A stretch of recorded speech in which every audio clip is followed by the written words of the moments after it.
A leitura, pois eu tenho certeza que Deus vai falar ao seu coração. Já hoje pela manhã já ministramos essa mensagem, foi poderosa. E eu tenho certeza que Deus tocará o seu coração. Amém? João 11. Estão todos comigo? Amém?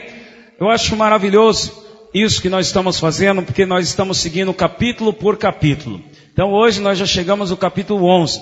Então, ou seja, a mensagem que eu aqui estou compartilhando, e cada domingo, quando eu preparo aqui os estudos, eu não estou pensando em ninguém. Não pense você assim, olha lá, o pastor olhou para mim, então ele está falando comigo, ele está falando de mim. Não, irmão, misericórdia, não pense isso de mim não, por favor. Nós estamos hoje no capítulo 11. Então o que eu vier a falar aqui, receba como sendo de Deus. Eu não estou preparando nada assim, pensando, não, eu estou pensando na Aline. Não, isso aqui vai dar certinho na vida. Não, por favor, não pense isso de mim. Daqui a pouco nós vamos falar sobre conceitos naturais. E isso é um tipo de conceito natural. Nós estamos seguindo o capítulo 11. E hoje, Deus, baseado no capítulo 11, pode ter certeza, a pedra que está impedindo você de alcançar o seu milagre vai ser removida. Hoje é a noite do seu milagre. Amém? Então vamos ler João capítulo 11, verso 1. A palavra de Deus diz assim: estava enfermo Lázaro de Betânia, da aldeia de Maria e de sua irmã Marta. Esta Maria, cujo irmão Lázaro estava enfermo, era a mesma que ungiu com bálsamo o Senhor. Ele enxugou os pés com seus cabelos. Mandaram, pois, as irmãs de Lázaro dizer a Jesus: Senhor, está enfermo aquele a quem amas. Ao receber a notícia, disse Jesus: esta enfermidade não é para a morte, e sim para a glória de Deus, a fim de que o Filho de Deus seja por ela glorificado. Ora, amava Jesus a Marta e a sua irmã e a Lázaro. Quando, pois, soube que Lázaro estava doente, ainda se demorou 2 dias no lugar onde estava. Olha só, Jesus ouviu a oração, mas demorou. Diga assim, demorou. Quantos aqui têm orado ao Senhor? Parece que o Senhor está demorando, não? Uau, presta atenção, olha só. 2 dias depois, então. Verso 7. Depois disse aos seus discípulos: vamos outra vez para a Judeia. Disseram-lhe os discípulos: mestre, ainda agora os judeus procuravam apedrejar-te, voltas para lá? Respondeu Jesus: não são 12 as horas do dia? Se alguém andar de dia não tropeça porque vê a luz deste mundo, mas se andar de noite tropeça porque nele não há luz.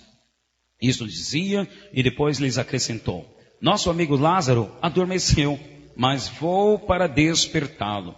Disseram-lhe, pois, os discípulos: Senhor, se dorme, então já está salvo. Jesus, porém, falara com respeito à morte de Lázaro, mas eles supunham que tivesse falado do repouso do sono. Então, Jesus lhes disse claramente: Lázaro morreu. Mais ou menos assim. E por vossa causa me alegro de que lá não estivesse, para que possais crer, mas vamos ter com ele.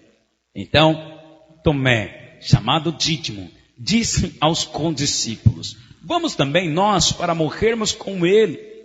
Chegando Jesus, encontrou Lázaro já sepultado havia 4 dias. Ora, Betânia estava a cerca de 15 estádios perto de Jerusalém. Muitos entre os judeus tinham vindo ter com Marta e Maria para as consolar a respeito de seu irmão. Marta, quando soube que vinha Jesus, saiu ao seu encontro. Maria, porém, ficou sentada em casa. Disse, pois, Marta a Jesus: Senhor, se estivesse aqui, não teria morrido meu irmão. Mas também sei que mesmo agora, tudo quanto pedires a Deus, Deus te concederá. Declarou-lhes Jesus: teu irmão há de ressurgir. Eu sei, replicou Marta, que ele há de ressurgir na ressurreição no último dia. Disse-lhe Jesus: eu sou a ressurreição e a vida. Quem crê em mim, ainda que morra, viverá. E todo que vive e crê em mim, não morrerá eternamente. Crês isto? Sim, Senhor, respondeu ela. Eu tenho crido que tu és o Cristo, o Filho de Deus, que devia vir ao mundo. Tendo dito isso, retirou-se e chamou Maria, sua irmã, e lhe disse em particular: o mestre chegou e te chama. Ela, ouvindo isto, levantou-se depressa e foi ter com ele. pois Jesus ainda não tinha entrado na aldeia, mas permanecia onde Marta se avistara com ele. Os judeus que estavam com Maria em casa e a consolavam, vendo-a levantar-se depressa e sair, seguiram-na, supondo que ela ia ao túmulo para chorar. Quando Maria chegou ao lugar onde estava Jesus, ao vê-lo, lançou-se-lhe aos pés, dizendo: Senhor, se estiveras aqui, meu irmão não teria morrido. Jesus, vendo-a chorar, e bem assim os judeus que a acompanhavam, agitou-se no espírito e comoveu-se. E perguntou: Onde os sepultastes? Eles lhe responderam: Senhor, vem ver. Jesus chorou. Então disseram os judeus: Vede quanto o amava. Mas alguns objetaram: Não podia ele que abriu os olhos ao cego fazer que esse não morresse? Jesus, agitando-se novamente em si mesmo, encaminhou-se para o túmulo. Era este uma gruta cuja entrada tinha posto uma pedra. Então ordenou Jesus: Tirai a pedra. Disse-lhe Marta, irmã do morto: Senhor, já cheira mal, porque já é de 4 dias.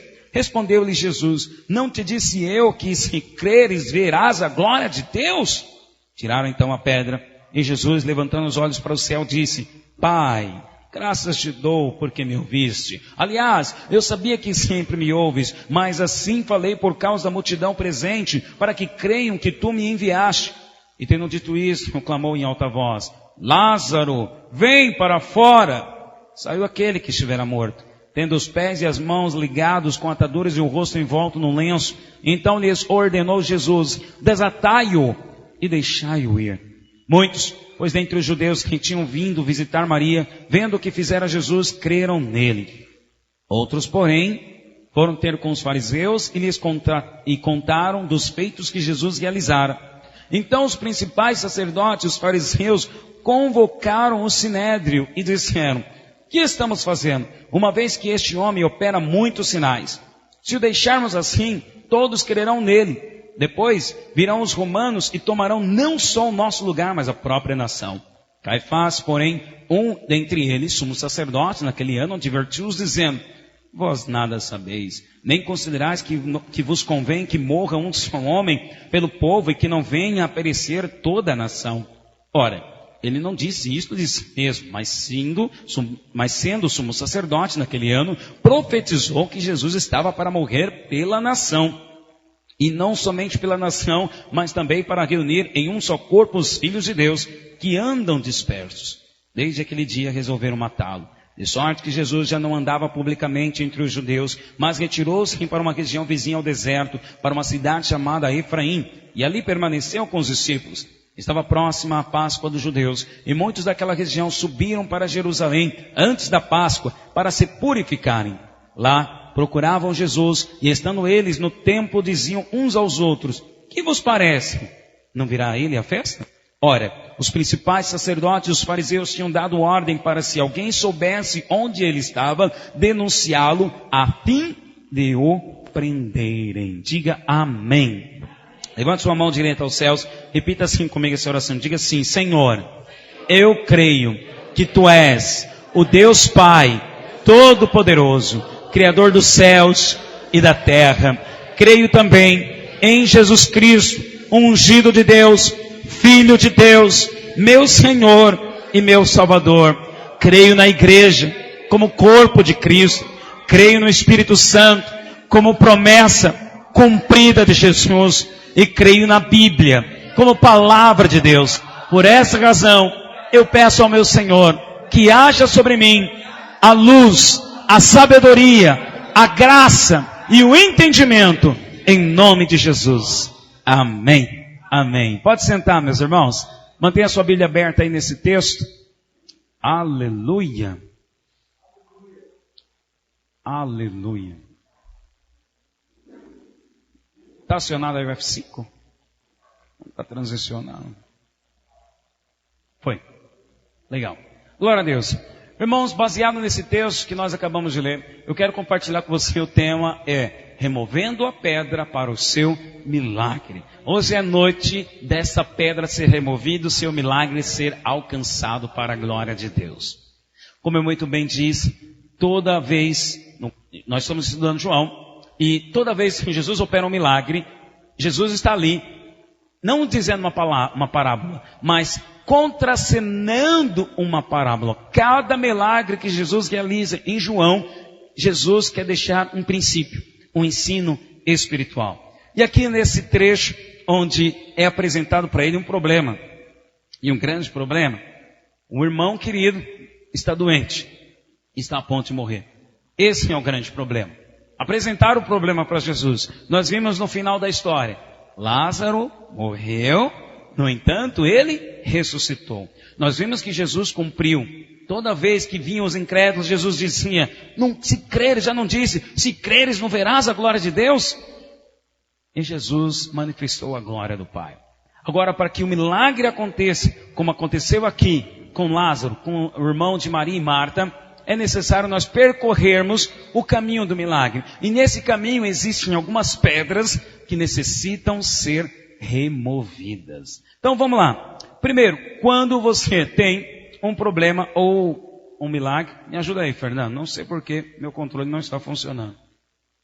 Vamos lá. Você tem um problema, ou uma necessidade, um milagre. Então, primeiro, o princípio que você precisa fazer para que o milagre aconteça, nós devemos orar. Aí você pensa, pastor, é óbvio que nós devemos orar. Muito bem, mas olha só o texto quando diz, João 11:3, mandaram pois as irmãs de Lázaro dizer a Jesus. Então as irmãs mandaram uma informação. Isso existe justamente uma oração. Então elas apresentaram a Jesus uma oração, dizendo, mestre, o irmão querido que o Senhor ama está doente. Mas olha só, dentro desta oração que Marta e Maria fizeram a Jesus, nós podemos aprender alguns princípios importantes, algumas lições importantes a respeito da oração. De quando fazemos uma oração e ainda que pareça demorado, o milagre não vem, mas Deus está trabalhando. Olha só as lições que nós podemos aprender. Primeira lição é que Marta e Maria avisaram Jesus e Jesus demorou quantos dias? 2 dias. Mas é interessante que a primeira lição, a demora em responder na nossa oração não demonstra a indiferença de Jesus. Elas oraram, mandaram um recado, mestre, o Lázaro está doente. Jesus demorou, mas o texto é muito bem enfático em dizer que Jesus tinha um sentimento de amor. Ora, amava, verso 5, ora, amava Jesus a Marta, sua irmã e a Lázaro. Então o fato de Jesus estar demorando em responder a sua oração, não significa que ele está indiferente a você. Nunca pense que o Senhor está indiferente. Na verdade, Ele está preparando um cenário para que a glória seja maior. E ela é sempre maior. Talvez você está aqui hoje e está ouvindo essa mensagem. Eu tenho certeza que você fez orações há tempos atrás ou mesmo nessa semana. E talvez você se queixou diante de Deus. Deus, por que o Senhor não me ouviu? Por que o Senhor está indiferente? Essa semana eu vi uma reportagem em que o pai daquele cantor sertanejo que faleceu aí, o Cristiano Araújo, na reportagem ele dizia assim, onde é que está Deus que não salvou meu filho? Porque Deus deixou isso acontecer? Parece assim, legítimo ele falar isso. No entanto, ele deveria questionar, onde é que meu filho estava com a cabeça que não pôs o cinto de segurança? Por que ele não questionou isso?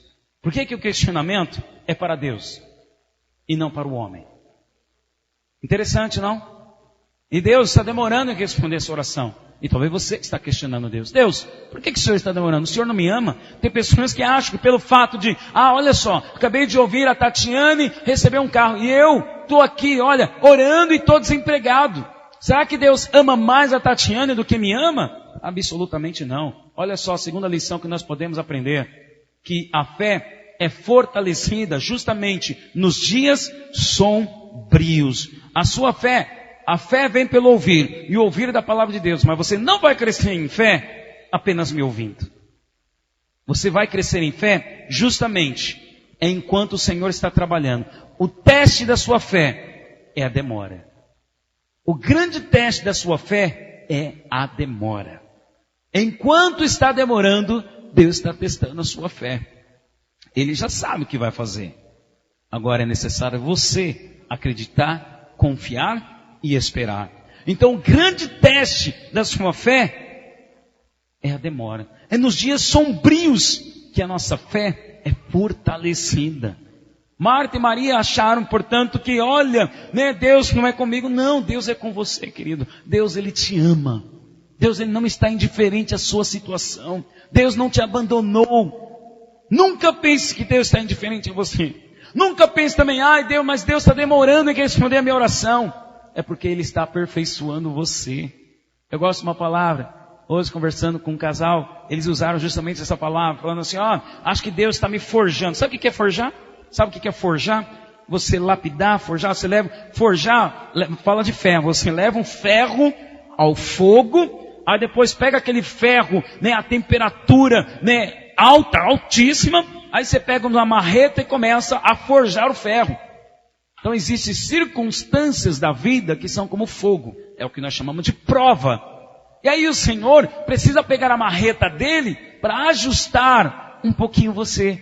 Fazer com que você seja um pouquinho melhor. Então enquanto a sua oração não é respondida, parece que está demorando. Mas Deus só está testando você. Só está aperfeiçoando. Talvez você é uma pessoa ansiosa. Aí nesse tempo de espera, você está orando. E aí a luz de Deus vem sobre você e você reconhece, eu sou ansioso. Aí você pede perdão ao Senhor, Deus me perdoe. E aí você, olha só, sai vencedora. Você não se torna mais uma pessoa ansiosa. Você quando ora, o seu alvo é o seu desejo, é o seu objetivo. Mas você, quando ora, o alvo de Deus é você. Quando você ora, Deus está preocupado em forjar você. O grande teste da sua fé é a demora. Está demorando? Calma, porque vai chegar a sua hora. O milagre vem, irmãos. Está demorando, mas vem. Tem certeza que vem. O noticiário está dizendo que não. As circunstâncias estão dizendo que não. A crise econômica está dizendo que não. Mas calma, porque o seu milagre vai vir. Ele vem. Aliás, enquanto as circunstâncias as pessoas dizem não, Jesus é o amém. Sabe o que significa amém? Amém significa sim. Assim seja, não é talvez, é sim. Ele está dizendo, olha, eu sou o amém na sua vida. Então enquanto as circunstâncias estão dizendo não, eu sou o amém, eu sou o sim, é sim. Está demorando, mas vem. Vem, vai chegar. E quando chegar, é porque vai ser melhor. Aliás, enquanto Deus está demorando, não é que Ele está demorando, é que Ele está caprichando ali. Uau! Porque quando Deus preparar e trouxer a sua vitória, o seu milagre, não vai ser qualquer milagre. Vai ser aquele milagre. Terceira lição que nós podemos aprender também, a respeito dessa oração que Marta e Maria fez. Então a primeira lição é que a demora em responder não demonstra que o Senhor está indiferente aos meus problemas. O segundo é que a minha fé é fortalecida. O tempo de espera fortalece a minha fé. E terceiro, o que pensamos ser uma calamidade pode ser uma oportunidade de Deus para manifestar a sua glória. Olha comigo aí o verso 4. Olha na sua Bíblia. O verso 4. Olha o que Jesus disse ao receber a notícia. Ao receber a notícia, disse Jesus, esta enfermidade não é para a morte, e sim para a glória de Deus, a fim de que o Filho de Deus seja por ele glorificado. Então, às vezes, o que parece para você, poxa, agora fiquei sem chão. O que parece para você uma calamidade, para o Senhor é uma oportunidade para Ele operar um milagre, para que a glória seja dele. A glória será dele. A sua calamidade, a sua tribulação, sua necessidade é uma oportunidade de Deus. Aliás, Deus é especialista em milagres. O que é impossível para você é possível para Deus. É a especialidade de Deus. Se Deus tem uma especialidade é em fazer coisas sobrenaturais. Aquilo que justamente é impossível para mim, Deus pode realizar. E aí, a glória vai ser maior. Então não é apenas orar. Sim, você deseja um milagre? Ore. Mas ao orar, está demorando? Calma. Deus não está indiferente, Ele está com você. Segundo, Ele ama. E esse tempo de demora é porque sua fé está sendo testada. Terceiro, está orando? Muito bem, então essa calamidade, a oração não foi respondida, é porque a glória será maior. Ô glória, vai ser maior a vitória. Vai ser maior quando você for dar o testemunho. Olha, irmão, um dia eu desejei, eu quis e tal. E como é que Deus fez isso? Olha, vou te contar. Deus foi na minha vida, Deus abriu as portas, Deus operou um arranjo divino. Ainda hoje estava conversando com uma irmã, e ela dizendo várias coisas a respeito do que Deus fez na vida dela. Ela desejou um marido, Deus deu. Ela desejou casar, né, aquele casamento hollywoodiano, Deus deu. Aí eu falei, você já pediu para Deus a sua casa? Ela, não necessariamente. Mas você já falou para Deus que você quer? Ela, não necessariamente. Pois é, fale. Essa calamidade é a oportunidade de Deus operar um milagre. Deus quer fazer um milagre na sua vida. Quantos creem nisso? Então ore. Mas tenha certeza que o tempo da espera é que Deus está caprichando sobre a sua vida. Amém? Segundo, olha só. Aliás, deixa eu citar aqui Romanos 5. Não posso esquecer de ler esse texto. Romanos 5, verso 3. Olha o que diz a respeito da espera. E não somente isso, mas também nos gloriamos nas próprias tribulações, sabendo que a tribulação produz perseverança. Então a sua tribulação vai produzir em você perseverança. O que é perseverança? É aquele sentimento de não desistir. E a perseverança vai produzir a experiência. E a experiência, esperança. Ora, a esperança não confunde, porque o amor de Deus é derramado em nosso coração pelo Espírito Santo que nos foi outorgado. Sabe qual é a diferença entre um cristão que passa por uma tribulação e que não desiste? É que ele tem o Espírito Santo no coração dele. Então você está passando por tribulação, está orando. Deus está produzindo em você perseverança. Você vai ser uma pessoa mais forjada. Quando vier situação maior ou adversa, você terá muito mais resistência. A ciência chama isso de resiliência. Quantos já ouviram falar de resiliência? Já ouviram falar? Resiliência é aquele estado, é um estado no qual o objeto suporta temperaturas frias e calores. Não muda o estado. É isso que Deus está produzindo em você. Está produzindo em você um espírito, um sentimento de resiliência. Produzindo em você perseverança, experiência e com isso, sim, esperança. Não importa qual for e qual seja a tribulação que você está passando, Deus está forjando você para ser uma pessoa melhor. Amém? Agora, para alcançarmos o milagre. Ajuda aí, Fernando.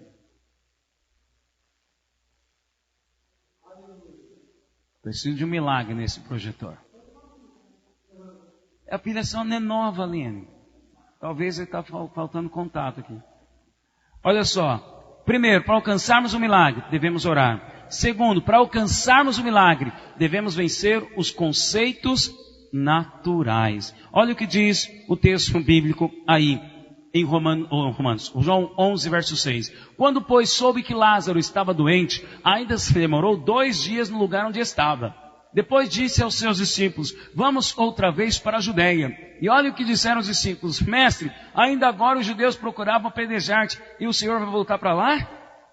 Se você quer ver milagre, você precisa vencer os conceitos naturais da vida. O que é o conceito natural? É olhar a circunstância e se deixar abater por ela. É olhar a circunstância e achar e aceitar. Aceitar a circunstância, aceitar o natural. Peraí, não aceite o natural, vence o conceito natural. Olha só os conceitos naturais dos discípulos. Olha o primeiro conceito. Isso dizia e depois lhe acrescentou. Nosso amigo Lázaro adormeceu, mas vou para despertá-lo. Disseram-lhe, pois, os discípulos, Senhor, se dorme, estará salvo. Jesus, porém, falara com respeito à morte de Lázaro. Jesus fala para os discípulos, olha, eu vou lá para a Judeia. Primeiro conceito natural, mestre, não vai para lá não, o senhor vai morrer. Aí depois Jesus diz, não, eu vou para lá, porque Lázaro adormeceu. E olha só, os discípulos falam, Senhor, então se ele está dormindo, então ele já está curado, ele está tranquilo, ele está salvo. Primeiro conceito natural. Os discípulos não entenderam a linguagem espiritual através da circunstância. Você sabe que Deus fala de todas as formas. Deus fala através da Bíblia. Deus fala através de canções. Deus fala através de pregações. E Deus fala também através das circunstâncias. Na verdade, Deus usa as circunstâncias para gritar na sua vida, no seu ouvido. E os discípulos simplesmente entenderam aquela circunstância natural como sendo, deixa para lá, mestre, já era, acabou. Não, Deus está usando aquela circunstância em que a porta se fechou, justamente, Porque Ele quer falar algo com você. Por que a porta se fechou? Por que o fulano saiu? Por que esse ciclano fez isso com você? Deus, eu quero entender qual é o propósito do Senhor nessa circunstância. Mas os discípulos ficaram aqui no conceito natural. E o conceito natural aqui é ficar preso à circunstância humana. O fulano é contra mim. Não, é o ciclano que está me perseguindo. Não, as portas se fecharam. Não, Beltrano é preferido. Não pense assim. Aprenda a ouvir a linguagem espiritual de Deus através das circunstâncias. Porque Romanos 8:28 diz que todas as coisas cooperam para o bem daqueles que amam a Deus. Quantos amam a Deus aqui? Se você ama a Deus, então Deus vai usar de todas as circunstâncias para cooperar para o seu crescimento espiritual, para a sua edificação. Além disso, olha outro conceito também dos discípulos. Então, Jesus lhe disse claramente, já que eles não entenderam que adormecer a morrer, então Jesus diz claramente, Lázaro morreu, e por vossa causa me alegro de que lá não estivesse, para que possais crer, mas vamos ter com ele. Então Tomé, chamado Dídimo, disse aos condiscípulos, então vamos, né? Mas vamos também, mas nós vamos morrer com ele. Olha a incredulidade de Tomé. Tomé até topa ir com Jesus. Então Jesus, não conseguiram convencer Jesus. Jesus não mudou a opinião. Então Jesus e os discípulos vão. E os discípulos agora estão numa postura natural do gatinho do Shrek. A síndrome do coitadinho. Eu vou, mas coitadinho de mim. Acho que eu vou morrer nessa situação. Sabe o irmão vítima? É a síndrome do coitadinho. O que é a síndrome do coitadinho? Ou a síndrome, né, da pessoa que se faz de coitadinha? É uma das mazelas mais comuns da sociedade, principalmente no mundo de hoje, onde grande parte das pessoas tem medo de encarar a vida de frente e de cabeça erguida. E aí é mais fácil, então, se fazer de vítima do que encarar a situação, buscar compreender o que Deus está falando através desta circunstância. E nesse caso, Tomé está dizendo, olha, eu sou vítima. Se eu morrer, é por causa de Jesus. Eu sou apenas vítima. Meu irmão, certa vez conversando com o irmão se dizia assim, e aliás, muitas vezes quando as pessoas se colocam como vítima, elas são até egoístas em algum certo ponto. O irmão estava dizendo assim, olha, eu perdi o desejo, né, de ir para a igreja. Olha, eu não vou mais para a igreja. Eu não sinto mais aquela vontade. Eu falei, mas fulano, quando isso aconteceu? Quando que isso aconteceu na sua vida? Ele falou, aconteceu quando meu pai faleceu, quando meu pai morreu. Aí eu falei, mas peraí, seu pai morreu, mas ele pode permanecer vivo dentro de você. Você pode dar orgulho para o seu pai, não sei onde é que ele está agora, mas você pode dar orgulho para o seu pai. Eu falei, não, mas eu não sinto mais a vontade. Olha só, irmão, vítima. Está se colocando como vítima. Olha, eu sou vítima dessa circunstância na qual meu pai morreu, Deus me levou. Então ele se coloca agora como vítima. Irmão, não se coloque como vítima diante das circunstâncias. Perdeu o emprego? Não fique assim, eu sou vítima agora, coitadinho de mim, como será, o que será de mim? Se apresentando como coitado para as pessoas. Aquela carinha dos gatinhos do Shrek, tem dó de mim.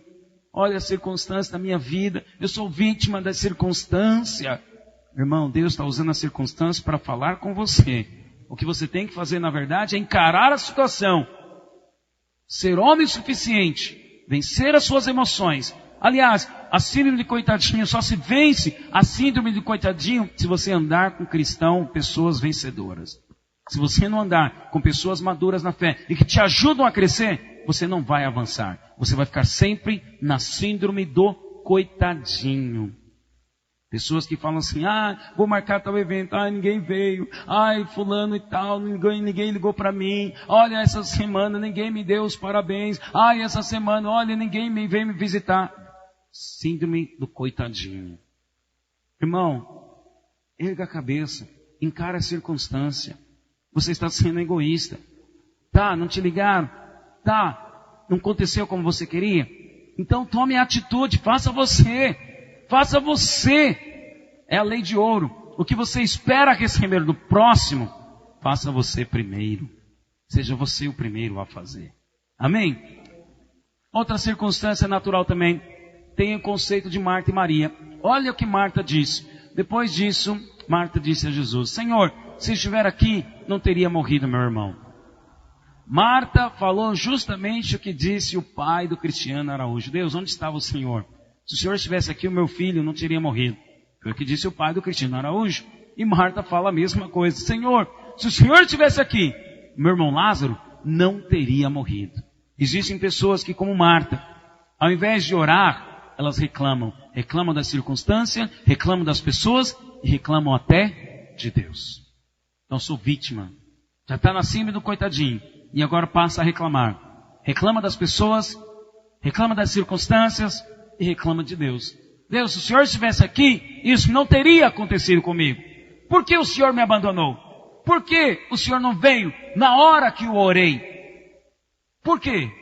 Irmão, sabe de uma coisa? Eu passei por uma situação na minha vida, uma situação muito triste. Foi quando faleceu meu pai.